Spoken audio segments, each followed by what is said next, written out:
ഓട്ടോമാറ്റിക്കുള്ള ഒരു ക്രിസ്റ്റയുമായിട്ടാണ് ഞാൻ ഇന്ന് എത്തിയിട്ടുള്ളത്. 2019 മോഡലിലാണ് ഈ വാഹനം മാനുഫാക്ചറിങ് അതുപോലെ തന്നെ രജിസ്ട്രേഷൻ ചെയ്തിട്ടുള്ളത്. അപ്പോൾ വീഡിയോയിലേക്ക് കടക്കുന്നതിന് വേണ്ടി ആദ്യം തന്നെ കുറച്ച് കാര്യങ്ങൾ ഞാൻ പറഞ്ഞുതരാം. ഞാൻ കാണിക്കുന്ന വണ്ടികളുടെ ലൊക്കേഷൻ എല്ലാം ഡൽഹിയിലാണ്. ഡൽഹിയിലത്തെ പ്രൈസും അതുപോലെ മറ്റു കാര്യങ്ങളൊക്കെയാണ് പറയാറുള്ളത്. കാരണം വീഡിയോസ് ഇട്ട് കഴിഞ്ഞാലും വീണ്ടും കുറേ ആളുകൾ ചോദിക്കാറുണ്ടെന്ന് വാഹനം നാട്ടിലെത്തിയിട്ടുണ്ടോ, പിന്നെ പ്രൈസ് പറയുന്നത് രജിസ്ട്രേഷൻ ഉൾപ്പെടെയുള്ള റേറ്റ് ആണോ, ഇങ്ങനെയുള്ള കാര്യങ്ങളൊക്കെ വീണ്ടും ലോണ് കിട്ടുമോ, കുറേ ചോദ്യങ്ങൾ വീണ്ടും നമ്മൾ പുതിയ ആളുകൾ ചോദിക്കാറുണ്ട്. അപ്പോൾ അതുകൊണ്ടാണ് ഞാൻ വീഡിയോയുടെ തുടക്കത്തിൽ തന്നെ ആ കാര്യങ്ങൾ പറഞ്ഞുകൊണ്ട് നമുക്ക് വീഡിയോയിലേക്ക് കിടക്കാമെന്ന് പറഞ്ഞിട്ടുള്ളത്. അപ്പോൾ വാഹനം ഡൽഹിയിലാണ് കിടക്കുന്നത്. അതുപോലെ തന്നെ പ്രൈസ് പറയുന്നത് വണ്ടിയുടെ ഇവിടുന്ന് നമുക്ക് വാങ്ങിക്കാൻ പറ്റുന്ന പ്രൈസാണ് പറഞ്ഞിട്ടുള്ളത്. നാട്ടിൽ എത്തിച്ചു തരുന്ന റേറ്റോ അല്ലെങ്കിൽ നാട്ടിൽ രജിസ്ട്രേഷൻ ചെയ്തതിന് ശേഷമുള്ള റേറ്റോ അങ്ങനെയുള്ള കാര്യങ്ങളൊന്നുമില്ല. ഇവിടുത്തെ വണ്ടിയുടെ വാഹനത്തിൻ്റെ പ്രൈസാണ് പറഞ്ഞിട്ടുള്ളത്. ഓക്കെ, അപ്പോൾ ഈ ഒരു വാഹനം 2019 ആണ്. അതുപോലെ തന്നെ സിംഗിൾ ഓണർഷിപ്പാണ്. 2.8 GX ഓട്ടോമാറ്റിക് ആണ്. അപ്പോൾ ഓട്ടോമാറ്റിക്കിനകത്ത് 2 ഓപ്ഷൻസ് അവൈലബിൾ ആണ്. GXും അതുപോലെ തന്നെ ZXും അവൈലബിൾ ആണ്. അപ്പോൾ ഇത് GXൽ വരുന്ന വാഹനമാണ്.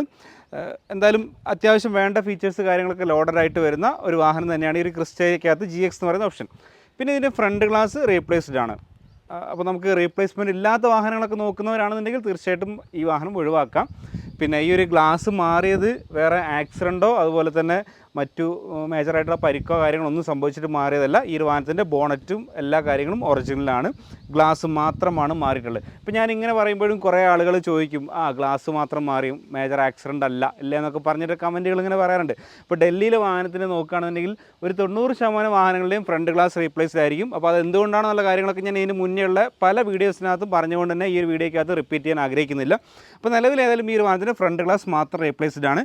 അതും ടൊയോട്ട തന്നെ മാറിയിട്ടുള്ളതാണ്. അപ്പോൾ ഇതിൻ്റെ ഒരു ഹിസ്റ്ററിയൊക്കെ നോക്കുന്ന സമയത്ത് അറിയാം, ആ ഒരു സർവീസിനകത്ത് ഗ്ലാസ് മാത്രമാണ് റീപ്ലേസ് ചെയ്തിട്ടുള്ളത്. അതിൻ്റെ കൂടെ വേറെ മേജറായിട്ടുള്ള വർക്കോ കാര്യങ്ങളോ ഒന്നും ചെയ്തിട്ടില്ല. ഏതായാലും CCയിൽ 2022 മാനുഫാക്ചറിങ് ചെയ്തിട്ടുള്ള ടൊയോട്ടയുടെ ഒറിജിനൽ ഗ്ലാസ്സാണ് ഈ ഒരു വാഹനത്തിന് മുകളിൽ ഫ്രണ്ട് ഗ്ലാസ് ആയിട്ട് ഇപ്പോൾ നിലവിലുള്ളത്. ബാക്കി എല്ലാ ഗ്ലാസും എല്ലാ ഡോറും ഒറിജിനലാണ് കേട്ടോ. പിന്നെ അതുപോലെ തന്നെ ടയർ വാങ്ങലൊക്കെ നോക്കുകയാണെന്നുണ്ടെങ്കിൽ നമുക്കൊരു 70 to 80% ആ ഒരു റേഞ്ചിലൊക്കെ നമുക്ക് എല്ലാ ടയേഴ്സും പറയാൻ പറ്റും. 1,17,000 ഈ ഒരു വാഹനം ഓടിയിട്ടുള്ളത്. ത്രൂ ഔട്ട് എല്ലാ സർവീസ് റെക്കോർഡും ടൊയോട്ട ഓതറൈസ്ഡ് സർവീസ് സെൻറ്ററിൽ നിന്ന് തന്നെ സർവീസും ചെയ്ത് പോന്നിട്ടുണ്ട്. ലാസ്റ്റ് സർവീസ് ചെയ്തിട്ടുള്ളത് 1,11,000 ലാസ്റ്റ് ഇയറിൽ സർവീസ് ചെയ്തിട്ടുള്ളത്. അതുവരെയുള്ള എല്ലാ സർവീസും കമ്പനിയിൽ തന്നെയാണ് ചെയ്തിട്ടുള്ളത്. അപ്പോൾ നമുക്കിനി ഈ വാഹനത്തിൻ്റെ ഓരോ സൈഡിലേക്കൊക്കെ നോക്കുകയാണെന്നുണ്ടെങ്കിൽ അത്യാവശ്യം തരക്കേടില്ലാത്ത നല്ലൊരു ബോഡി ക്വാളിറ്റി ഉണ്ട്. പിന്നെ മൈനറായിട്ടുള്ള സ്ക്രാച്ചസ് കാര്യങ്ങളൊക്കെ അവിടെ ഇവിടെയൊക്കെയായിട്ട് കാണുന്നുണ്ട് കേട്ടോ. അപ്പോൾ ഈ ഒരു ക്വാർട്ടർ പാനലിൻ്റെ ഈ ഒരു വീൽ ആർച്ചിൻ്റെ ഭാഗങ്ങളിലൊക്കെയാണെങ്കിലും ചെറിയൊരു സ്ക്രാച്ച് വന്നിട്ടുണ്ട്. അപ്പോൾ നമുക്ക് A to Z ക്ലീനാക്കി കൊണ്ടു നടക്കാൻ ആഗ്രഹിക്കുന്ന ഒരാളാണ് നിങ്ങളെങ്കിൽ തീർച്ചയായിട്ടും അങ്ങനെയുള്ള ഏരിയയൊക്കെ ഒന്ന് പെയിൻറ്റ് ചെയ്യേണ്ടതായിട്ട് വരും. അല്ലാന്നുണ്ടെങ്കിൽ ജസ്റ്റ് ഒരു പോളിഷ് ചെയ്ത് കഴിഞ്ഞാൽ കുറേയൊക്കെ അത് കുറഞ്ഞ് കിട്ടും. പിന്നെ അതുപോലെ തന്നെ 16 ഇഞ്ചിൻ്റെ വീൽസാണ് വാഹനത്തിൻ്റെ മുകളിൽ വന്നിട്ടുള്ളത്. ഫ്രണ്ട് ഭാഗങ്ങളിലേക്കൊക്കെ നോക്കുകയാണെന്നുണ്ടെങ്കിലും ഈ ഒരു ബമ്പറിൻ്റെ മുകളിൽ നിലവിൽ പരിക്കോ കാര്യങ്ങളൊന്നുമില്ല. ബമ്പറൊക്കെ ഓൾറെഡി ടച്ചപ്പ് ചെയ്തിട്ടുണ്ട്. ഇതൊക്കെ സർവീസ് റെക്കോർഡിനകത്ത് നോക്കുന്ന സമയത്ത് സർവീസ് റെക്കോർഡ് ഞാൻ ചെക്ക് ചെയ്തിട്ടുണ്ടായിരുന്നു. അപ്പോൾ നോക്കിയ സമയത്ത് തന്നെ ബമ്പർ റീപെയിൻറ്റ് കാര്യങ്ങളൊക്കെ ചെയ്തിട്ടുണ്ട്. പിന്നെ അതുപോലെ തന്നെ വേറെ മേജറായിട്ടുള്ള തട്ടോ കാര്യങ്ങളൊന്നും ഉള്ളിലേക്കൊന്നുമില്ല കേട്ടോ. എൻജിൻ റൂമിൻ്റെ ഭാഗത്തെ വീഡിയോസ് ഞാൻ കാണിച്ചു തരാം. ഞാൻ ചെക്ക് ചെയ്ത സമയത്ത് നമുക്ക് ഉള്ളിൽ നിന്നും വേറെ പരിക്കോ കാര്യങ്ങളൊന്നും ഉണ്ടായിട്ടില്ല.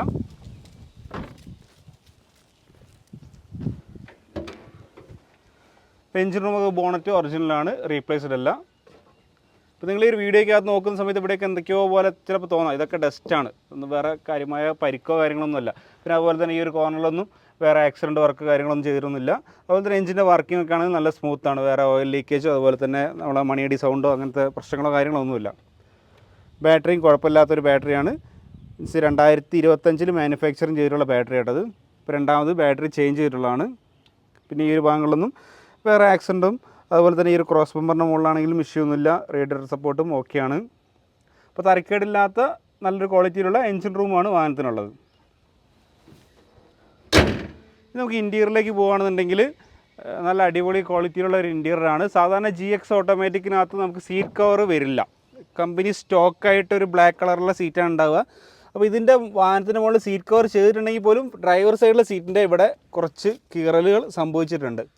കാരണം കൂടുതൽ സമയം യൂസ് ചെയ്യുന്ന ഒരു ഏരിയ ആയതുകൊണ്ട് തന്നെ ഇവിടെ കീറൽ സംഭവിച്ചിട്ടുണ്ട്. അപ്പോൾ ആ ഒരു പീസ് മാത്രമേ ചേഞ്ച് ചെയ്യേണ്ടി വരും. ബാക്കി സീറ്റ് കവറിനൊന്നും യാതൊരു പ്രശ്നങ്ങളും ഇല്ല. പിന്നെ അതുപോലെ തന്നെ നമുക്ക് സ്റ്റിയറിംഗ് വീൽ കൺട്രോളൊക്കെ നോക്കുകയാണെന്നുണ്ടെങ്കിൽ ഇതിൻ്റെ മുകളിൽ ബട്ടൺസിലൊന്നും യാതൊരു തേയ്മാനങ്ങളും ഇല്ല. സ്റ്റിയറിംഗ് ഓക്കെ അത് കവർ ഇട്ടിട്ടുണ്ട്, വേറെ പ്രശ്നങ്ങളൊന്നുമില്ല. 1,17,000 കിലോമീറ്ററാണ് ഓടിയിട്ടുള്ളത്. ഡാഷ്ബോർഡിൻ്റെ മുകളിലൊന്നും വേറെ ഇഷ്യൂ കാര്യങ്ങളൊന്നുമില്ല. യാതൊരു രീതിയിലുള്ള ക്രാക്കും അങ്ങനത്തെ ഒന്നുമില്ല. കുറച്ച് ഡസ്റ്റ് ഉണ്ടാക്കും, നമ്മൾ ക്ലീൻ ചെയ്തെടുക്കേണ്ട. റൂഫാണെന്നുണ്ടെങ്കിൽ നല്ല വൃത്തിയുണ്ട് കേട്ടോ, ചെളി കാര്യങ്ങളൊന്നും പിടിച്ചിട്ടൊന്നുമില്ല. ഈ സെക്കൻഡ് റോ നോക്കുകയാണെന്നുണ്ടെങ്കിൽ ക്യാപ്റ്റൻ സീറ്റാണ് കേട്ടോ വന്നിട്ടുള്ളത്. അതേ 7 സീറ്ററിൽ വന്നിട്ടുള്ള വണ്ടിയാണ്.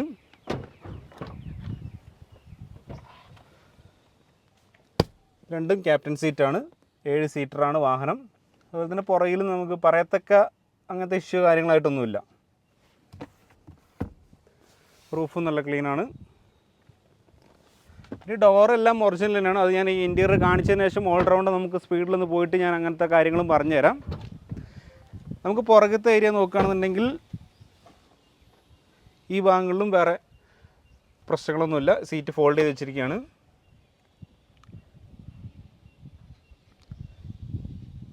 നമുക്ക് പുറകിലേക്ക് വരികയാണെന്നുണ്ടെങ്കിൽ ഈ ഭാഗം കണ്ടോ, വേറെ ഡിക്കിയൊന്നും അഴിച്ചിട്ട് പോലുമില്ല, അത്രയും ക്ലീൻ ആയിട്ട് തന്നെയാണ് ഉള്ളത്. ഈ ഭാഗങ്ങളൊക്കെ പഞ്ചിങ് മാർക്കൊക്കെ അതുപോലെ തന്നെയുണ്ട്. യാതൊരു രീതിയിലുള്ള ആക്സിഡൻറ്റും ഈ ഒരു ഏരിയസിലൊന്നും നടന്നിട്ടൊന്നുമില്ല.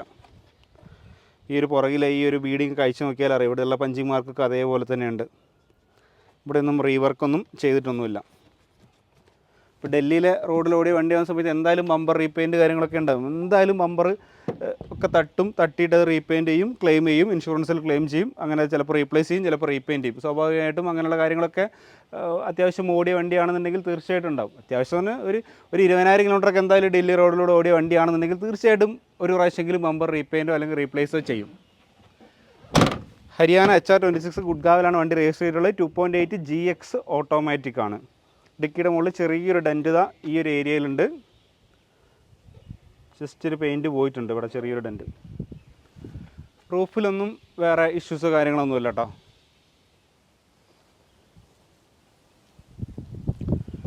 പിന്നെ ഡോറൊക്കെ എല്ലാം ഒറിജിനലാണ്. Dicky door ഒറിജിനലാണ്. അതുപോലെ തന്നെ ഈ ഒരു ലെഫ്റ്റ് സൈഡിലെ റിയർ ഡോർ ആണെന്നുണ്ടെങ്കിലും ഒറിജിനൽ ഡോറാണ്, റീപ്ലേസ്ഡ് അല്ല.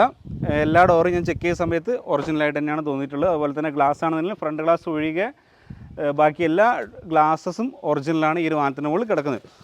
അപ്പോൾ നമുക്കൊരു കൺക്ലൂഷനിലേക്ക് എത്താം. 2019 മോഡൽ മാനുഫാക്ചറിങ്, അതുപോലെ തന്നെ 19 തന്നെയാണ് രജിസ്ട്രേഷൻ ചെയ്തിട്ടുള്ളത്. ഇൻഷുറൻസ് വാലിഡ് ആണ്. 2 കീയും നമുക്ക് അവൈലബിൾ ആണ്. സിംഗിൾ ഓണർഷിപ്പാണ്. 1,17,000 ആണ് വാഹനം ഓടിയിട്ടുള്ളത്. 1,11,000 വരെ through out Toyota company service record available ആണ്. അതുപോലെ തന്നെ മേജറായിട്ടുള്ള ആക്സിഡൻറ്റ് കാര്യങ്ങളൊന്നും സംഭവിക്കാത്ത നല്ലൊരു ബ്രോൺസ് കളറിലുള്ള 2.8 GX ഓട്ടോമാറ്റിക്കിൽ വരുന്ന ക്രിസ്റ്റയാണ്. അപ്പോൾ ഈ ഒരു വാഹനത്തിൻ്റെ പ്രൈസ് എന്ന് പറയുന്നത് 13,75,000 ആണ്. 13,75,000 രൂപയാണ് പ്രൈസ് വരുന്നത്.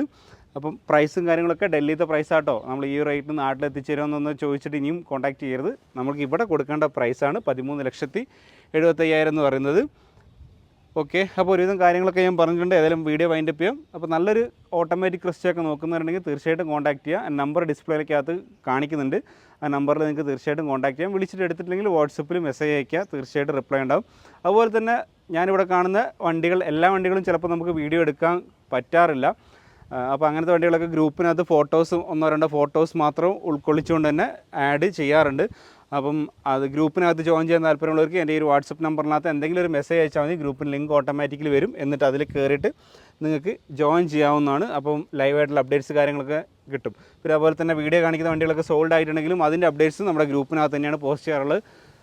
അപ്പോൾ ചില വണ്ടികളൊക്കെ പെട്ടെന്ന് തന്നെ അഡ്വാൻസ് വരാറുണ്ട്, സോൾഡായി പോകാറുണ്ട്. പക്ഷേ എന്നിട്ട് വീണ്ടും അതിന് ശേഷം കോൾസ് ആ വാഹനത്തിന് വരാറുണ്ട്. അപ്പോൾ അത് ഗ്രൂപ്പ് ഒന്ന് ഫോളോ ചെയ്ത് കഴിഞ്ഞാൽ സോൾഡ് ആയിട്ടുണ്ടോ ഇല്ല എന്നുള്ള കാര്യങ്ങളൊക്കെ നിങ്ങൾക്ക് തന്നെ ലൈവായിട്ട് തന്നെ അറിയാൻ പറ്റും. അപ്പോൾ വീഡിയോ ഇഷ്ടമായിട്ട് ലൈക്ക് ചെയ്യുക, ഷെയർ ചെയ്യുക. സബ്സ്ക്രൈബ് ചെയ്യാത്തതാണെങ്കിൽ ചാനൽ തീർച്ചയായിട്ടും സബ്സ്ക്രൈബ് ചെയ്യുക. നമുക്ക് ഏതെങ്കിലും പുതിയൊരു വീഡിയോയുമായിട്ട് ഉടൻ തന്നെ കാണാം. അതുവരെ ഇറ്റ്സ് മീ മനു. ബൈ.